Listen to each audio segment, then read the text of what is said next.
En nombre de la doctora Patricia Galeana, directora general del Instituto, les damos la más cordial bienvenida a todos ustedes a este curso, La República Errante. Continuando con nuestro curso, en esta ocasión tenemos la participación del distinguido doctor Israel Arroyo García. El doctor es doctor en Historia por el Colegio de México y miembro del Sistema Nacional de Investigadores de CONACYT. Desde 1995 es profesor investigador de la maestría en Ciencias Políticas por la Facultad de Derecho y Ciencias Sociales de la Benemérita Universidad Autónoma de Puebla. Es miembro fundador del Consejo Editorial de Metapolítica, revista bimestral de Teoría y Ciencia Política. Asimismo, es miembro del Consejo de Editorial de Caja Negra, revista semestral de la Maestría en Ciencias Políticas de la UAP. Y miembro del Consejo Editorial de Revista Legislativa de Estudios Sociales y de Opinión Pública, publicado por la Cámara de Diputados del Congreso de la Unión desde 2008 a la fecha.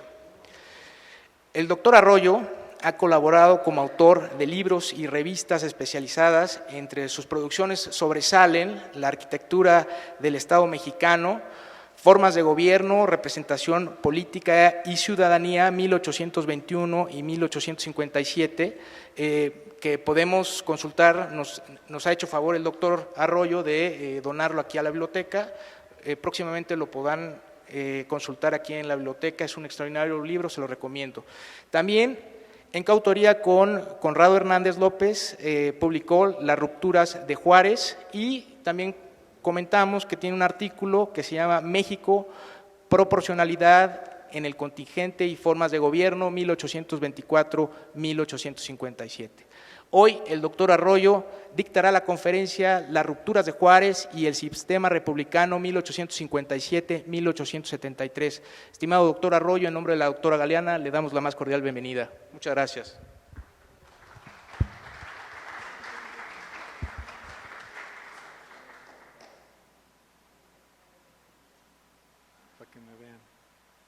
Bueno, pues muchas gracias por la invitación del INERM y de la doctora Patricia Galeana en particular, y de los organizadores de este curso o seminario que están organizando, que su importancia pues sale sobrando discutir el asunto, ¿no?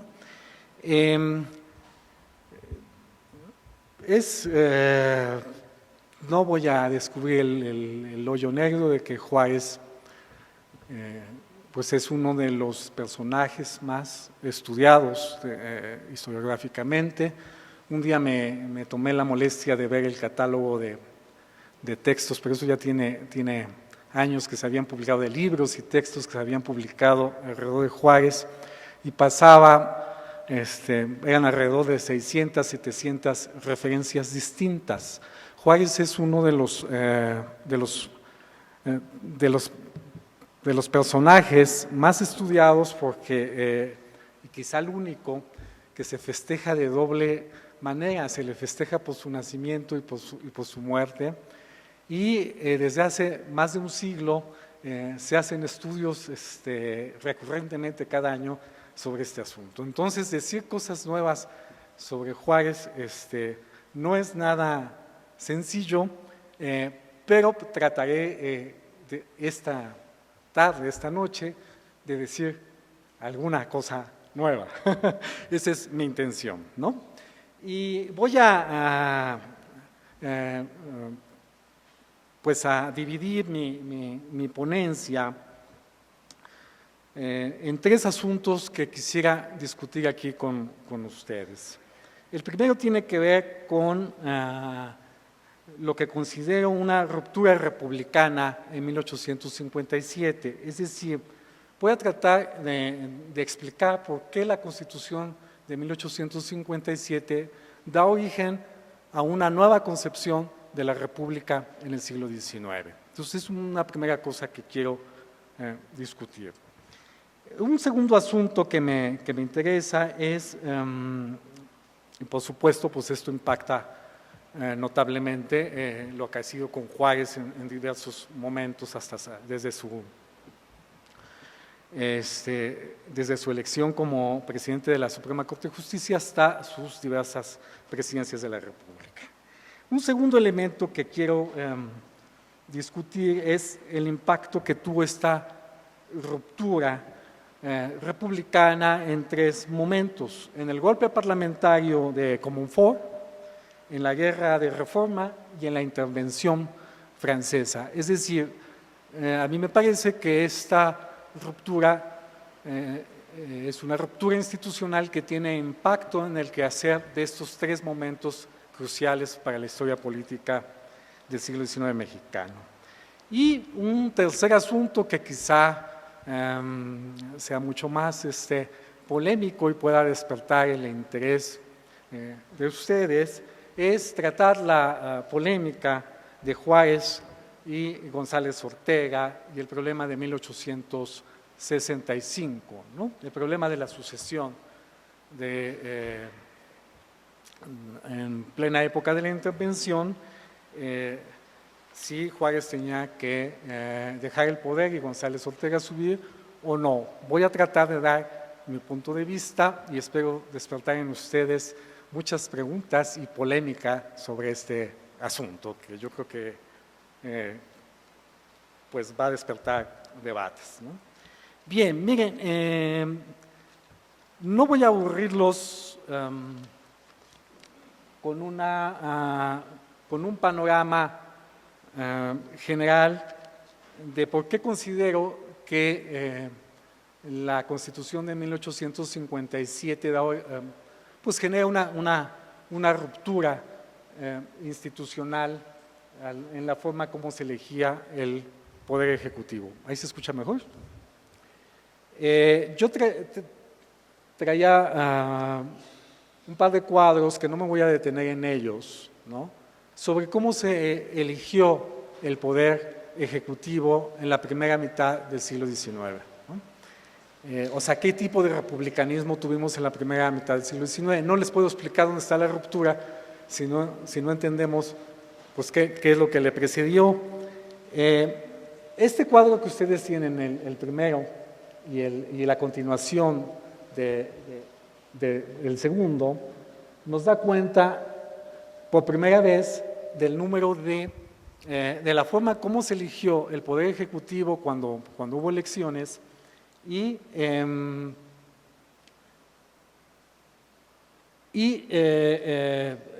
su mecanismo de elección. El cuadro resulta muy valioso porque es la primera vez que se dan bases empíricas de realmente qué ocurrió. O sea, no solamente discutir cuál fue el modelo, sino por cuántos votos iba la modalidad de elección con la que se eligió el Poder Ejecutivo.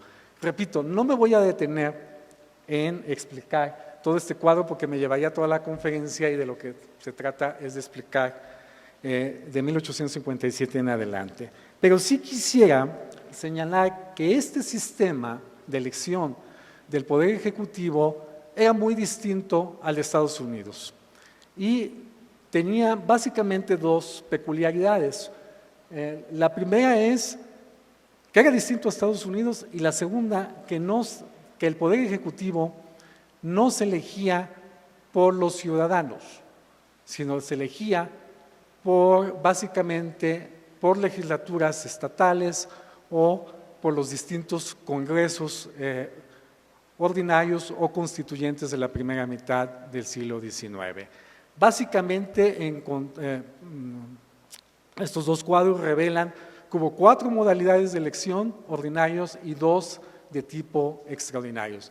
No me voy a detener en eso, pero en el libro que citaba mi colega y presentador en este momento,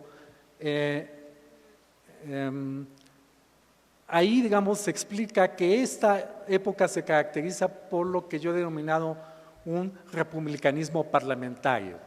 Y lo he caracterizado así porque básicamente predomina la elección de los poderes ejecutivos por las asambleas, ya sean locales o los congresos generales o constituyentes. Guardemos esa idea y dejemos la primera mitad del siglo XIX, ¿no? ¿Qué ¿Qué es lo que ocurrió en 1857? Ahí hay una ruptura institucional, que es el primer punto que yo quería platicar y explicarles aquí. En lugar de que sean asambleas locales, el Congreso, los congresos ordinarios, los constituyentes, la forma que se adopta de elección del Poder Ejecutivo es un método por electores primarios computados individualmente, pero cuya característica central es que el presidente de la República se elige por los ciudadanos, ¿no? Ese es el rasgo central, digamos, de la República moderna de Estados Unidos, que son los ciudadanos quienes mantienen una relación directa para elegir al Poder Ejecutivo. Por eso los informes en Estados Unidos no los da, el presidente de Estados Unidos no los da ante los congresos, sino los da ante el público, porque esa es la idea simbólica de que a quien se debe es al pueblo, a los ciudadanos en general. Eso es lo que ocurre en 1857, o sea, por primera vez el Ejecutivo se elige de esta manera y eso es lo que, digamos, le da sentido y nombre a esta ponencia, que son las rupturas de Juárez y la ruptura republicana de 1857. Es decir, asistimos a un tipo de republicanismo distinto en donde el Poder Ejecutivo es electo por los ciudadanos. Sí, de forma indirecta por electores primarios, pero esos electores primarios son ciudadanos, no congresistas, no diputados locales, no constituyentes en el siglo XIX. Y esta característica nos va a acercar al modelo de Estados Unidos, aunque no sea el mismo, sí nos va a acercar o va a ser bastante análogo a cómo se elige en Estados Unidos. Hay diferencias que no me voy a detener a discutir en este momento, pero que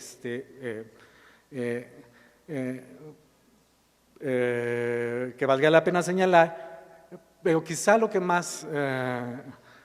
sea más importante, pues es indicar que son más o menos análogos en ese sentido de que son ciudadanos los que eligen al Poder Ejecutivo. Entonces, nosotros tenemos como ustedes pueden ver, en este cuadro 2, tenemos, ¿no?, que como quien estrena, digamos, este nuevo sistema de elegir al Poder Ejecutivo es Comonfort. Y Comonfort es electo, como pueden ver en el cuadro, por un poco más de 8.081 electores, es decir, más de 8.000 electores primarios que votan por Comonfort y así gana la elección. Juárez practicará este sistema en la primera elección presidencial que le toca en 61, como ven, y ahí la cuestión estuvo más dividida, ¿no? Juárez obtuvo un poco más de 5.000 electores, Miguel Lerdo, no es Sebastián, sino Miguel Lerdo, obtuvo 1.989 electores y Jesús González Ortega obtuvo 1.846 electores. Es decir, Juárez logra ganar la elección de 1861 por un poco más de 55% de los electores, es decir, de a panzazo, apenas si logra ganar el Poder Ejecutivo. Fue una elección bastante competida en 1861, ¿no? Y ahí tenemos, digamos, el número de electores que votaron por ellos.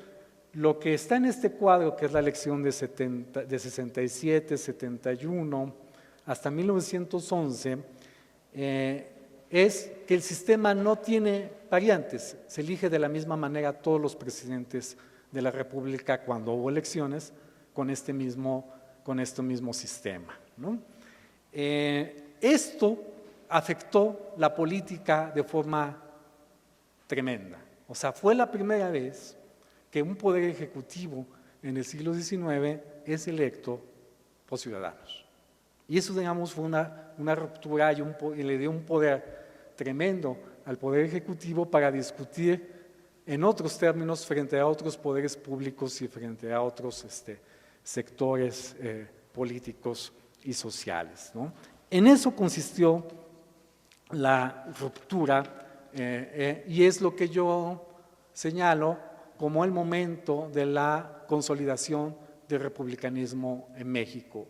Y es el momento en donde nace lo que hoy conocemos como el sistema presidencialista. No antes de esta fecha, sino a partir de 1857 tendremos un sistema presidencialista en donde son los ciudadanos quienes eligen al Poder Ejecutivo. Lo único que hará, no Madero, porque Madero se elegirá de forma indirecta bajo este sistema, igual, sino lo que se hará con Carranza en 1916 y 17 es introducir el voto directo, es decir, que no sean electores primarios los que elijan, pero finalmente son los ciudadanos los que eligen al Poder Ejecutivo desde ese momento. Es decir, esta peculiaridad pues es central, digamos, para entender el México contemporáneo y entender que ahí es donde se consolida el sistema presidencialista, en contrapunto a lo que yo he denominado el republicanismo parlamentario o asambleísta que tuvo la primera mitad del siglo XIX, ¿no? Entonces, yo quería explicarles ese asunto. Ya volveré sobre los datos de este cuadro, pero pues explicar con pelos y señales, con datos empíricos, en qué consistió esta ruptura republicana de la que yo les hablo. Ahora, lo que ocurre también en 1857 es que hay un proceso que a pesar de que se consolida el republicanismo, no se elude la continuidad de ciertos elementos parlamentarios que habían privado en la primera mitad del siglo XIX. Uno de ellos es el voto por diputaciones. Sé que es una idea complicada el voto por diputaciones, pero trataré de explicarme con peras y manzanas en qué consiste este instrumento, que me parece que se mantiene en 1857, que explica mucho de lo que ocurrió antes, pero que sigue explicando mucho de lo que ocurrió en la época en la que Juárez fue un actor central. Miren lo que dice el voto por diputaciones o voto por estados. Implica que es el Congreso, la Cámara General, quien elige al Poder Ejecutivo en caso de que el presidente de la República no obtenga la mayoría absoluta de los votos, es decir, 50+1 de los electores. Si el presidente de la República no logra, si un candidato no logra obtener esa cantidad suficiente de votos, entonces procede el método extraordinario, que es el voto por estados o voto por diputaciones, que implica que será el Congreso, la Cámara de Diputados en este caso, quien elija, o sea, quien supla la elección del presidente de la República. Este elemento a mí me parece una permanencia del parlamentarismo, pero también una radicalización del sistema republicano, porque no solo lo extenderá el presidente de la República, sino lo extenderá este sistema a los magistrados de la Suprema Corte de Justicia, que será un momento en donde la integración, la elección de los magistrados de la Suprema Corte de Justicia sean electos de forma idéntica a el Poder Ejecutivo. Entonces, este sistema del voto por estados se mantendrá. Déjenme hacer apenas llevo 16 minutos y voy a tratarme de explicar mejor en qué consiste esto. Voy a proceder casi como abogado para que nos entendamos mejor, ¿no? La Constitución del 57 dio origen a una ley orgánica electoral que era la LOE, que era la especie del COFIPE de la época en el siglo XIX. En su artículo 51, la LOE reguló lo siguiente, o dice lo siguiente: el Congreso de la Unión se erigirá en colegio electoral todas las veces que hubiese elección de presidente de la República o de individuos de la Suprema Corte de Justicia. Procederá a hacer el escrutinio de los votos emitidos. Y si algún candidato hubiera reunido la mayoría absoluta, lo declarará electo. Era una especie de entidad calificadora, ahora lo hace la Suprema Corte de Justicia, bueno, el Tribunal Electoral, pero en aquella época era el Congreso de la Unión quien calificaba la elección. O sea, computaba los votos y decía, bueno, este obtuvo la mayoría absoluta, se vuelve presidente. Pero en el caso de que ningún candidato haya reunido la mayoría absoluta de votos, que aquí mayoría absoluta significa 50 más 1, como ven, 50 más 1 de 8.081 serían un poco más de 4.000 y tantos votos de electores. Si obtuviera 3.000 y tantos votos de electores, no podría haber sido electo de forma ordinaria. Hubiera tenido el Congreso que elegir a Comonfort, ¿no?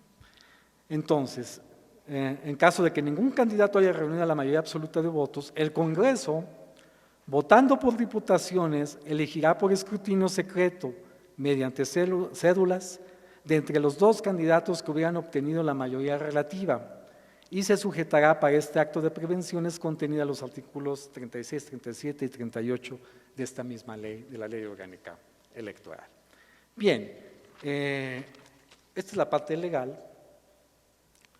y quiero explicarles el voto por diputaciones con un pastelito con peras y manzanas, para ver si nos entendemos, porque si no, no vamos a entender la importancia que tiene para la época de Juárez, ¿no? Porque Juárez fue electo mediante este mecanismo y no mediante otros. Entonces, hay que entender cómo fue electo. Voy a poner un ejemplo con datos reales de cómo se eligió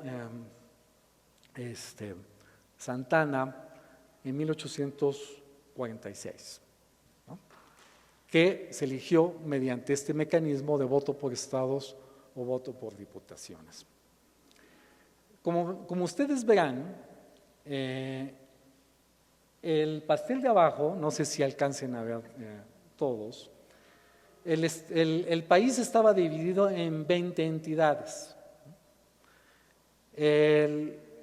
La Cámara de Diputados, que era la que instrumentaba el voto por diputados, llegó a tener 96 diputados nominales en 1846. Era un constituyente, porque eso fue el que dio origen al Acta de Reformas de 1847, ¿no?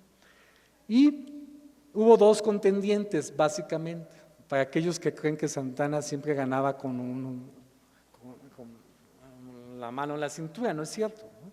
Esta elección fue muy competida, fue una de las más competidas en la primera mitad del siglo XIX. Entonces hubo dos candidatos, ¿no? Uno que fue Santana, que había hecho alianza con Gómez Farías y con Rejón, y otro que era el candidato de los modernos, o que la bibliografía tradicional los conoce como los moderados, ¿no? Era Elorriaga. Entonces, la manera en que es elegido Santana como presidente de la República en este momento es mediante el voto por diputaciones. Si hubiera tenido que elegirlo el constituyente, simplemente hubieran votado los 96 diputados en voto individual. Entonces, esos 96 diputados pues tendrían que votar entre los siguientes candidatos, y pues el que hubiera obtenido 47, 48 votos, pues hubiera ganado la presidencia, ¿no? Pero no, el voto por estados o por diputaciones no funciona así. ¿Cómo funciona? Funciona como el pastel de arriba, ¿no? Esos mismos 96 diputados tiene que procesar cada entidad, cada una de las 20 entidades, su voto por diputación o su voto por estados. Por ejemplo, aquí puse de 3 estados, de 4 estados, sino de todos los 20 estados. Por ejemplo, Jalisco tenía 11 diputados en ese momento. Entonces Jalisco tiene que hacer una votación interna para dirimir su voto, si se lo iba a dar a Santana o se lo iba a dar a Elorriaga. Lo mismo va a ser el Estado de México, que tenía 21 diputados, San Luis Potosí, que tenía 6, o Sinaloa, que solo tenía derecho a un diputado constituyente. Entonces, ¿qué hace este sistema del voto por diputaciones? Hace que las entidades de la República sean iguales a la hora de votar. Por eso se le llama voto por estados o voto por diputaciones. En lugar de que Jalisco tenga un peso de 11, solo tiene el peso de 1. ¿no? En lugar de que el Estado de México tenga un peso de 21 diputados, tiene derecho a un voto. De tal manera que entonces la cosa se vuelve territorial, se les iguala territorialmente a los estados y va a ganar el que tenga mayor cobertura territorial, o sea, el que gane más en estados y no el que tenga, digamos, el que haga las alianzas en términos de diputados, pues los de mayor población, que es como se elegían los diputados generales. Aquellos estados que tenían mayor población, pues tenían derecho a más diputados, tal y como ocurre hoy en día, ¿no? La ciudad de Puebla elige 16 diputados generales, ¿no? Pero los estados pequeños que tienen poca población, pues eligen 2, 3, 5, en fin, depende del estado de la República. Eso es el voto por diputaciones. Este sistema, que cada entidad procesa su voto internamente y que ese voto lo emite. Jalisco, por ejemplo, tiene que haber 6 votos por un candidato y 5 por el otro para dirimir su voto. El que haya obtenido 6 o más, pues logra el voto por diputación de Jalisco. Este es el sistema. Bueno, este sistema que estoy explicando, con este sistema que yo estoy explicando, que sí es inédito en la literatura sobre la historia política, porque es algo poco estudiado, por eso mi dificultad para explicarles el punto, porque es muy novedoso. Con este sistema se eligieron el 75% de la Suprema Corte de Justicia entre 1824 y 1853. Se eligieron 6 presidencias de la República a lo largo de la primera mitad del 19 y 3 vicepresidencias de la República, una de facto que fue la de Gómez Farías. Es decir, fue un método de elección extraordinario que se ocupó tanto que casi se convirtió en un método ordinario. Cuando Ponciano Arriaga le toca hacer el voto de la mayoría en 1857, dice: vamos a sustituir el Senado, no queremos ya senadores, Cámara de Senadores, pero vamos a sustituirlo por alguna otra cosa que ustedes ya saben qué es, el voto por diputaciones. No hay una nota explicativa de en qué consiste el voto por diputaciones y por qué habría que sustituir en 1857 el Senado por el voto por diputaciones. No hay una nota. Y la única explicación que yo he dado ante esta situación, a esta extrañeza de intentar desaparecer, porque al final desaparece el Senado en la Constitución de 1857, esta extrañeza de por qué no explicar las razones de por qué una institución tan importante como es el Senado, desaparecerlas por un método alterno que es el voto por diputaciones, ¿no? Y lo que yo infiero o explico de por qué no lo explica es porque lo habían utilizado todo el tiempo. ¿Para qué explicar lo que todo el mundo sabe? ¿No? Es como si ahora a los ciudadanos se les intentase explicar cómo se elige el presidente de la República. Pues todo el mundo dice, bueno, pues los ciudadanos van y votan y el que obtenga mayores votos pues gana. Pues ¿para qué explicar eso?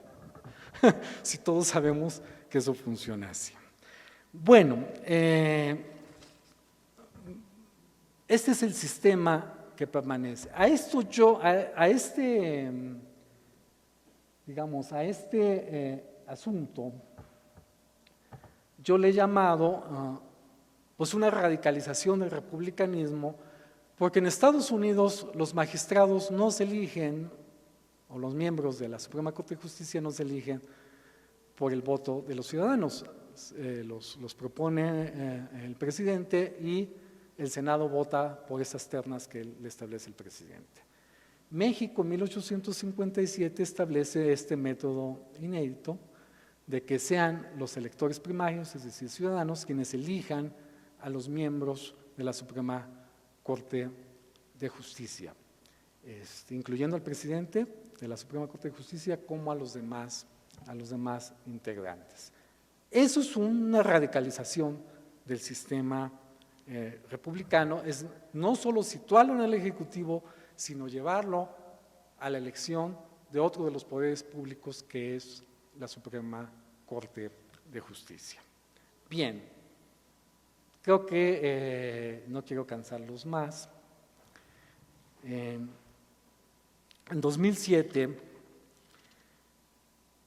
yo con un amigo, Conrado Hernández, compilamos un libro colectivo que se llamó Las rupturas de Juárez, y yo publiqué un artículo en ese mismo libro sobre los gobiernos, le llamé los gobiernos divididos, ¿no? Porque el Congreso era muy fuerte frente a Juárez, y entonces traté de explicar cómo actuaban estos dos poderes públicos. Bueno, en 2007 yo cometí el error, y lo hago aquí público, de indicar que Juárez había sido electo por voto popular, o sea, por electores primarios, tal y como lo marcaba la Constitución. Años después, ¿cuál sería mi sorpresa?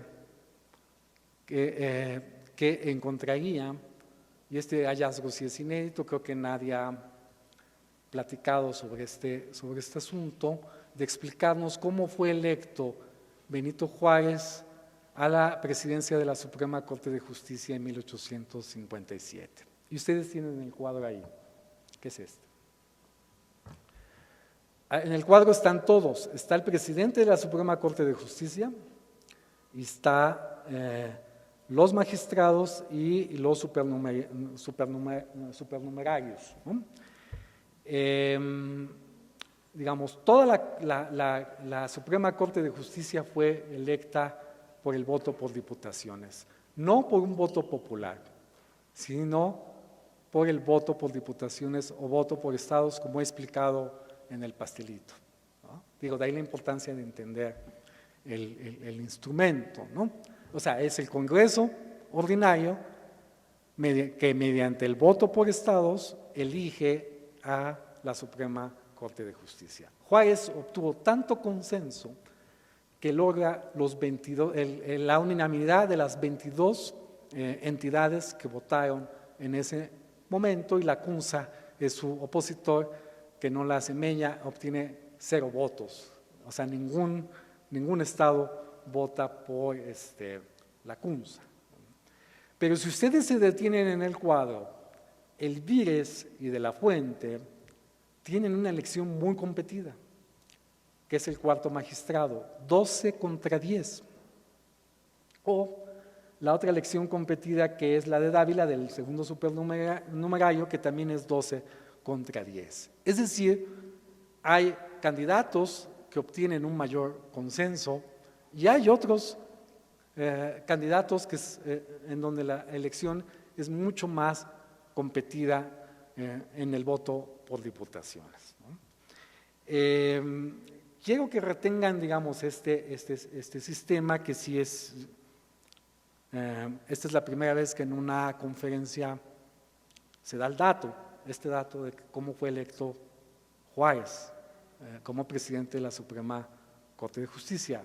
Yo mismo, en 2007, desconocía y me equivoqué de decir, bueno, fue el voto popular de los electores y pero no tengo los datos empíricos específicos de cómo se votó. Ahora, digamos, ahondando en las actas del diario de sesiones ordinarias de 1857, encuentro que de hecho, ¿cómo es la vida? Es un alumno que buscando otras cosas encuentra este asunto y me dice, oiga maestro, ¿qué tiene que ver? Hay que darle el mérito a Alexei, se llama mi alumno, ni siquiera lo encontré yo. Y entonces yo ya le dije, bueno, es que ese es el sistema del voto por diputaciones, qué sorpresa. Entonces es mi alumno que en cierto momento citaré, cuando se publique este asunto, lo citaré y diré que él fue el que lo encontró, ni siquiera fui yo, ¿no? Pero esta es la manera como se eligió Benito Juárez para ser presidente de la Suprema Corte de Justicia. Ahora, ¿cuál es la importancia de señalar cómo se eligió Benito Juárez como presidente de la Suprema Corte de Justicia? La importancia es que el sistema de 1857 lo que genera es un cambio en la vicepresidencia de la República. Hace mucho calor. Y este cambio tiene que ver con que en lugar de que sea el Congreso o legislaturas estatales como ocurría en la primera mitad del siglo XIX, pues que el vicepresidente de facto va a ser el presidente de la Suprema Corte de Justicia. Máximo de politización en la Suprema Corte de Justicia. Su máximo de politización pues significa que se convierte en el enemigo, ¿no? De si algo le pasa al presidente de la República, pues entonces quien lo sustituye es el presidente de la Suprema Corte de Justicia, como es el diseño de 1857.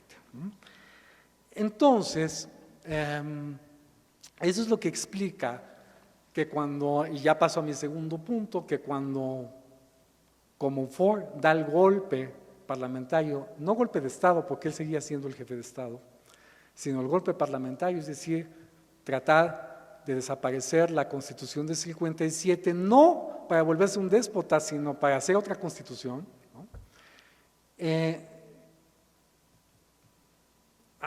Apresa a Juárez, porque uno de sus ministros, y aparte era el presidente de la Suprema Corte de Justicia, pero no lo mete en una celda a trabajos forzados, ni mucho menos, lo tiene ahí en el Palacio Nacional, tranquilito ahí, y empieza a ver que las cosas se descomponen con Zuluaga, con sus alianzas como un Ford en finales del 57, y todos conocemos la historia. Libera a Juárez, porque dice, y él mismo dice, ya no voy con esta gente y yo voy a defender la Constitución de 57 y la legalidad de la Constitución. Demasiado tarde, ¿no? Todos lo dejan solo, y libera a Juárez, y entonces Juárez se convierte en el presidente de la República. ¿Por qué? Pues ¿por qué se convierte? Porque la Constitución le otorgaba esas facultades como presidente de la Suprema Corte de Justicia. Y esa es la manera como Juárez, con esa legalidad que es constitucional, que es institucional, que es por el voto por diputaciones, con esa legalidad Juárez navega, ¿no?, en esta difícil situación de la guerra de los 3 años o la guerra de reforma, y Juárez tiene, me perdonan la expresión, la suficiente prestancia, ¿no?, para defender la institucionalidad y la constitucionalidad en estos 3 años. Hay gobiernos paralelos, en fin, pero a Juárez le asiste la razón y le asiste la legalidad que le da la forma como fue elegido, ¿no? Y ese es, digamos, claro, el asunto se dirime militarmente, no solo institucionalmente, pero ellos ganan la guerra, las alianzas funcionan, las alianzas militares, donde uno de sus militares, una de sus fuerzas relevantes, es el que después será su gran enemigo, que es Jesús González Ortega. Pero bueno, él ya está participando desde este mismo proceso. Bien, ¿qué trato de decirles? Que la guerra de reforma y la defensa de Juárez, digamos, de la institucionalidad y la legalidad, no se entendería sin la fuerza que le va dando la forma como fue electo Juárez. O sea, no es lo mismo que a mí alguien me herede el poder, que Fox, para no herir susceptibilidades aquí, que Fox se le ocurriera decir, pues Martita, mi esposa, pues va a ser la nueva presidenta y yo le heredo el poder. Bueno, ¿no? No va a ser lo mismo, digamos, una legitimidad hecha así o construida así, que una legitimidad que viene del propio diseño constitucional, ¿no? Y por eso yo creo que Juárez logra, digamos, mantenerse con esa fuerza en la guerra de reforma. Es decir, aparte de toda la historia militar que nosotros queramos hacer, hay que hacer esta otra historia, que es la historia institucional y legal en estos términos. Bueno, ese es mi punto de vista, ¿no? Para decir cosas nuevas, si no, seguimos repitiendo, ¿no? Lo mismo, ¿no? Bien, voy caminando a temas más polémicos, ¿no? ¿Qué estoy haciendo?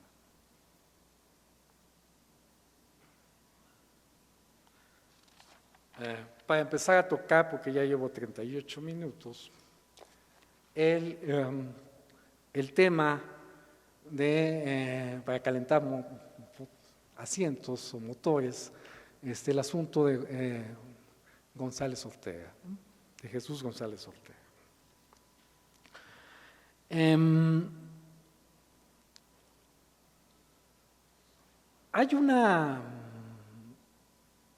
Aquí están los datos, pero no me voy a detener mucho. En 61 Juárez apenas gana por 55% de los electores, ¿no? Pero si ustedes se dan cuenta en este cuadro, tiene dos grandes competidores, que es Lerdo y González Ortega. Si estos se hubieran unido, en una de esas le ganan, ¿eh? Pero se dividieron y ahí pues les ganó, ¿no? Pero ya Jesús González Ortega, lo importante que da este dato empírico es que González Ortega es uno de sus bastiones militares de Juárez en la guerra de reforma, pero también a partir de los años 60 será su gran adversario político, ¿no? Y tan es así que en 61 decide disputarle la presidencia de la República y obtiene muchos votos de electores. Se vuelve la tercera fuerza, pero muy cerca de Miguel Lerdo de Tejada, ¿no? Y les gana porque se dividen, porque si no, pues la cosa se hubiera complicado más. ¿A dónde quiero ir con este asunto? Que a pesar de que le ganan la elección presidencial a Jesús González Ortega, González Ortega tiene una gran fuerza, o tiene una política, una influencia militar y política en distintas zonas de la República. Y el Congreso de 1861-62 es un Congreso muy dividido, que no juega a favor de Juárez del todo, ¿no? Tan es así que la mitad del Congreso le pide su renuncia por ineficiente, en fin, hay muchos alegatos. Le dice, se unen y le mandan una petición donde, señor Juárez, usted renuncie porque es un ineficiente, ¿no? En 61, 62. No logra, en otro texto yo he explicado por qué no logran su cometido el Congreso, porque el Congreso no puede pedirle la renuncia a Juárez. Aunque el 100% le pidiera la renuncia, no pueden, porque no es el Congreso quien lo ha elegido, sino es el voto por diputaciones, el voto de los electores, es decir, los ciudadanos, quienes han elegido el presidente de la República. Y por eso, digamos, los grupos que están aliados a Juárez le señalan periodísticamente a sus opositores: señores, ¿qué nos importa que ustedes estén oponiéndose a Juárez? Quien puede quitar a Juárez es la ciudadanía, ¿no? Y no ustedes, 51 diputados que están haciendo aunque era la mitad del Congreso efectivo en ese momento. La presión era tremenda, de hecho caen varios ministros, varios secretarios de Estado en ese momento, ¿no? Pero bueno, a pesar de que no logran tumbarlo, ese Congreso dividido elige a Jesús González Ortega como presidente de la Suprema Corte de Justicia. Es decir, elige a uno de los principales adversarios de Benito Juárez. Entonces va junto con pegado. Ese Congreso quiere tumbar a Juárez para que suba Jesús González Ortega. O sea, se hacen las alianzas de Jesús González Ortega son tan fuertes en ese Congreso ordinario que le posibilita sacudir al Poder Ejecutivo de esa manera. ¿Cómo se elige Jesús González Ortega? Voto por diputaciones. Este cuadro sí ya lo había publicado en otro texto, el que es inédito es el anterior. Pero aquí vemos, ¿no?, cómo funcionó el asunto, ¿no?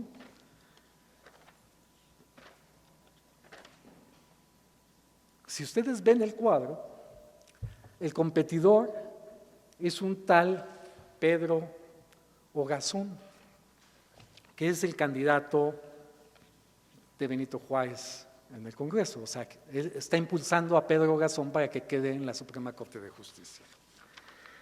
¿Quién es Pedro Ogazón? Porque nadie conoce a este caballero, ¿no? No hay ninguna biografía sobre Pedro Ogazón, pero a mí me llamó la atención, pues cómo convierte.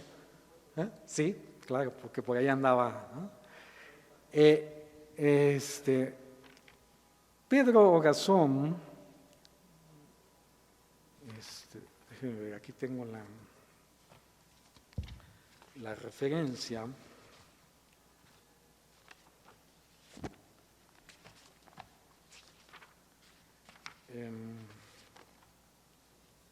Ahorita la encuentro. A ver si leo. Pedro Ogazón comenzó su carrera política organizando guerrillas liberales por la zona de Zacatecas, en la Guerra de Reforma, es decir, participó en la Guerra de Reforma a favor de Juárez. Más tarde llegó a ser gobernador de este mismo estado y diputado federal. A principios de 1861 Juárez lo postula o lo invita para participar en el gabinete por breve tiempo, y en 62 juega como el favorito de Juárez en la contienda por la presidencia de la Suprema Corte de Justicia. En 1868 fue electo magistrado de la misma institución, o sea, de la Suprema Corte de Justicia, y aunque en general solía convalidar las políticas juaristas, pues tuvo ciertos rasgos de autonomía. O sea, Pedro Ogazón no es un cualquiera, es un tipo que está internamente, y Juárez decide que ese es su candidato.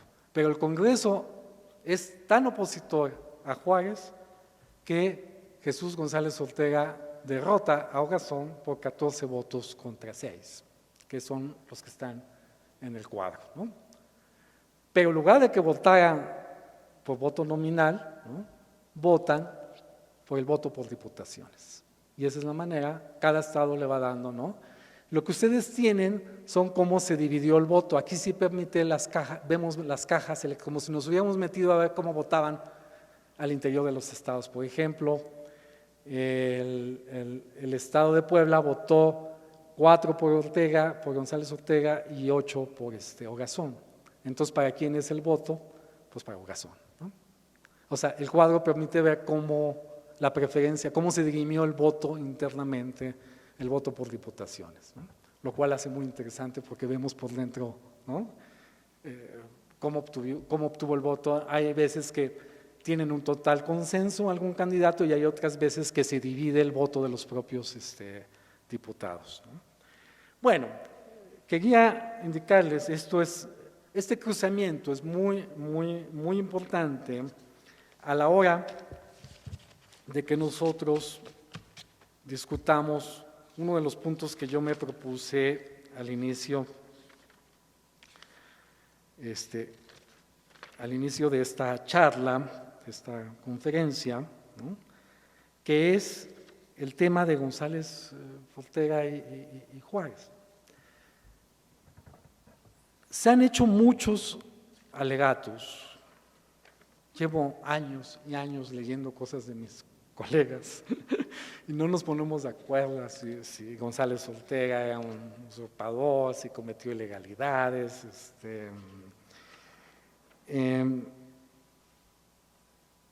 y viceversa, los que son contrarios a Juárez pues lo acusan de haber hecho un golpe de Estado en 65, en fin. Pero a veces el debate es como muy ideológico, ¿no? Me simpatiza este candidato o este personaje, y entonces lo defiendo como pueda, ¿no? Con alfileres, y voy y lo defiendo, ¿no? Yo en esta ponencia quise proceder de forma distinta, es decir, tratar de ver cuáles son las bases institucionales y legales que sustentan los dichos de unos y otros. Creo que este ejercicio nunca se había hecho, y mucho menos comparar cómo fue electo Jesús González Ortega y cómo fue electo Juárez, porque como no sabíamos cómo había sido electo Juárez como presidente de la Suprema Corte de Justicia, pues seguíamos diciendo cosas que realmente no vienen al caso. Se eligió de forma idéntica, con la misma institución, González Ortega. Y además se eligió 2 veces, porque en 61 se elige como presidente de la Suprema Corte de Justicia interino, y luego en 62 se le ratifica ya en una elección constitucional para integrar la Suprema Corte de Justicia. Entonces, por lo de Ortega no es un acto ilegal, no está usurpando nada. También se dice que era gobernador, pero pues Juárez igual era gobernador de Oaxaca y al mismo tiempo fue electo presidente de la Suprema Corte de Justicia. Es decir, las historias de ambos personajes son muy semejantes en este asunto. Luego, la otra cosa importante que hay en este cuadro, porque están en 62 está el siguiente, ¿no? Es que en 62 no solo se elige a González Ortega, sino se eligen a otros 5 miembros de la Suprema Corte de Justicia. Es decir, se integra por más elementos y se utiliza el mismo sistema. De hecho, es electo Ignacio Mariscal, Marcelino Castañeda, Ponciano Arriaga, para integrar esa Suprema Corte de Justicia. Y hay algunos miembros o integrantes de la Suprema Corte de Justicia que son claramente juaristas, que es Juan José de la Garza, Manuel Ruiz y Pedro Escudero y Echanove. Es decir, es una Suprema Corte de Justicia bastante plural, no solo hay opositores, sino hay de un color y de otro, ¿no? Pero el presidente, que es el que se vuelve, el presidente de la Suprema Corte de Justicia, que se vuelve el vicepresidente de facto en caso de que falte el poder ejecutivo, pues es electo mediante este mecanismo del voto por diputaciones, ¿no? La pregunta es, ¿por qué descalificar a uno cuando se eligieron de la misma manera, cuando obtuvieron la misma legitimidad en 1865? Bien, llevo 51 minutos, estoy pensando en el tiempo porque quiero dejar tiempo para las preguntas y me han dicho que pues, aproximadamente hable 1 hora y calle para que pueda haber más preguntas.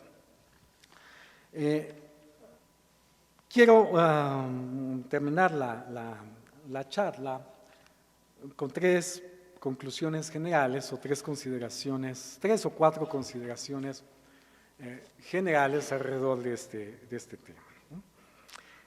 La primera es que la idea de república en el siglo XIX no es estática, sino que es un concepto dinámico y hay que entenderlo en su justa dimensión y hay que entenderlo históricamente.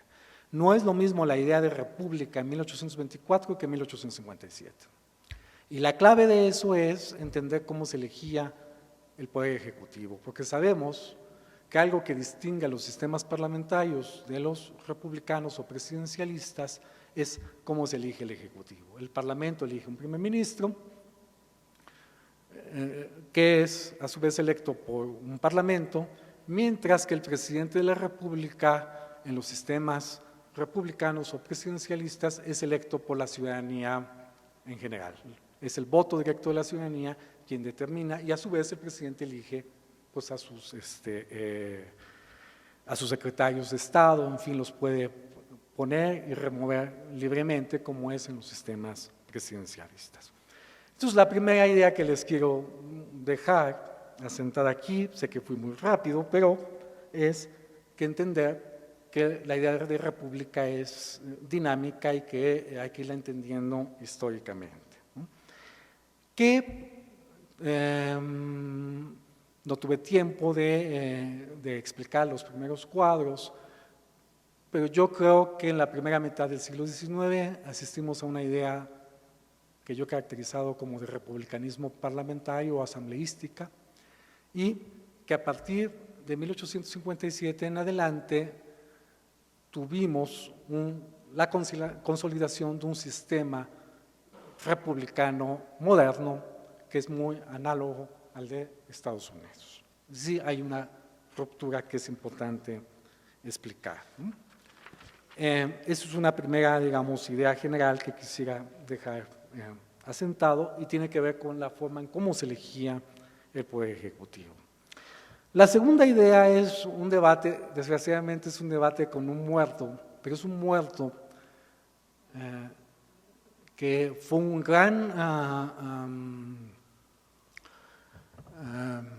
gran intelectual y un gran constitucionalista que es Emilio Rabasa, y que hizo un libro formidable que ha influido mucho, no solo a los historiadores, sino a politólogos que siguen repitiendo las cosas que dijo Emilio Rabasa. Y entonces, en esta ponencia quisiera poner distancia frente a algunas de las premisas centrales de don Emilio Rabasa.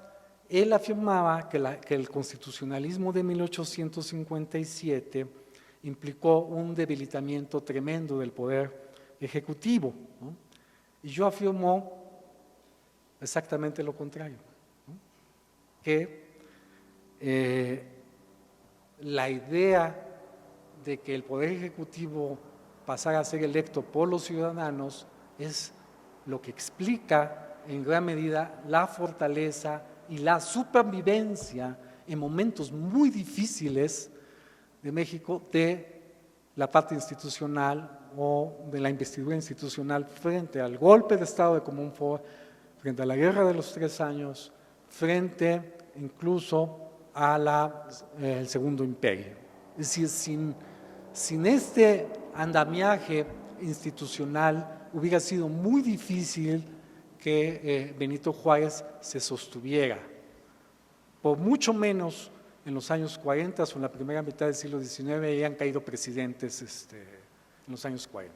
De manera muy fácil caían, porque muchas veces dependía su poder del Congreso. El Congreso los elegía y el Congreso los tumbaba con una gran facilidad, ¿no? O sea, esta idea periodística que tenemos que el Congreso ahora es muy fuerte y que solamente es muy fuerte hoy en día, pues no necesariamente fue así en el siglo XIX. En el siglo XIX, en general, el Congreso era muy poderoso, ¿no? Entonces es un debate frente a las ideas de Rabassa. O sea, Rabassa no supo ver este fortalecimiento del Poder Ejecutivo. Claro, él se fue por la idea de que la Constitución no tenía Senado y que por lo tanto la Cámara de Diputados solita podía vapulear, ¿no? Y en parte tiene razón, pero en parte no, ¿no? Hay otros elementos institucionales que explican cómo hay un fortalecimiento del el Poder Ejecutivo, al grado que en 61, 62 le piden la renuncia a Juárez y no se las da. En 67 ocurren una serie de asuntos, lo del plebiscito, en fin. O sea, toda discusión que va teniendo con el Congreso hace muy difícil, hace casi imposible que Juárez caiga, porque hay una investidura institucional que lo sostiene. Y digo, eso es un poco lo que yo quiero decirles todo el tiempo, que no solamente se debe a asuntos biográficos o que el personaje nos caiga bien, ¿no? Sino que hay elementos institucionales que explican su fuerza política para combatir frente a otros actores en estos días tan difíciles o estos años tan difíciles que fue entre el 57 y 1867, ¿no? Bien, y al mismo tiempo es un debate frente a Rabassa que ha predominado su idea de que se debilitó el Ejecutivo, ¿no? Bien, otra idea que quiero dejar pues, asentada aquí es que este nuevo republicanismo de 1857 no anuló todos los condimentos parlamentarios. Por ejemplo, el voto por diputaciones, que se siguió practicando en los años 60 hasta 71, que se eliminó para la elección de la presidencia de la República. No hay tiempo para discutir ese asunto, pero junto con otros elementos de sobrevivencia de tipo parlamentarios, como el hecho de la doble responsabilidad de los secretarios de Estado del presidente de la República, el hecho de que haya puestos militares en Hacienda que tienen que tener el respaldo del Congreso, ya sea la Cámara de Diputados o de Senadores, en fin. Hay una serie de elementos parlamentarios que están corriendo en paralelo al sistema presidencialista que tenemos, hasta llegar a la reforma política de hoy en día, que ya tenemos un sistema mixto en ese sentido. Si se llega a elegir un presidente de la República que no tenga mayoría en el Congreso, hoy en día tiene posibilidad de hacer un ministerio de secretarias de Estado parlamentario.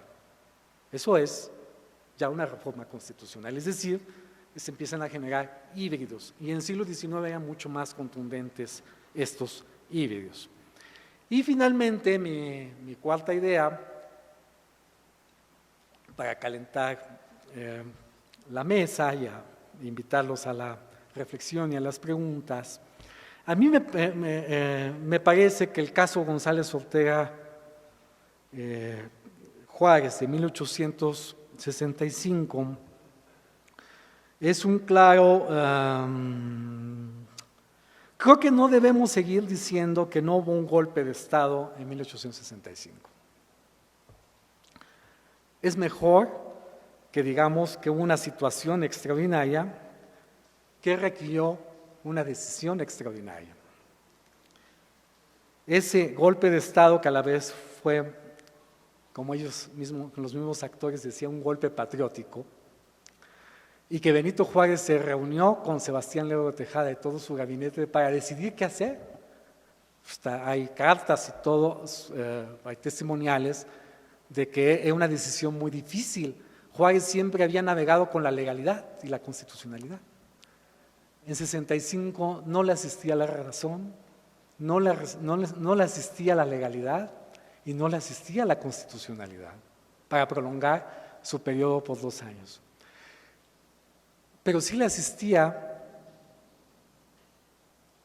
esa situación extraordinaria que era la intervención del Segundo Imperio, y que hacer un relevo en esas condiciones en 65, pues quizá hubiera implicado que el Segundo Imperio se fortaleciera, etc. Digo, podemos tener muchas consideraciones de ese tipo, pero creo, incluyendo a mi colega Brian Hamlet, que ha hecho hace tiempo un libro que acaba de traducirse hace unos años, un libro sobre Juárez muy importante, él sigue insistiendo que fue un golpe, que no fue, que había como ilegalidad de parte de Jesús González Ortega.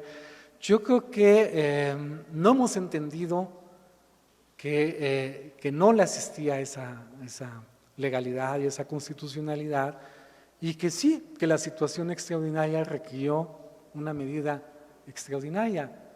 Pero ya no hagamos artículos diciendo, por lo menos esa es mi intención en la ponencia, diciendo que González Ortega pues era un bicho extraño, que tenía una duplicidad de puestos, que además se fue a Estados Unidos y que eso pues lo volvió un ilegal. Lo encarceló, Juárez lo encarceló y no lo dejó salir. Pidió piedad, hasta el 67 lo deja salir. Es el gran enemigo de Juárez. Y bueno, yo creo que no vamos a entender la grandeza del propio Juárez si seguimos haciendo apología de Juárez. Y por eso cuando a mí me tocó ser parte de uno de los aniversarios, compilar un libro, dedicarle un libro colectivo con varios autores que denominamos mi amigo Conrado y yo Las rupturas de Juárez, quisimos hacer un libro sobre los enemigos de Juárez. Para entender a Juárez hay que estudiar más a sus enemigos, ¿no?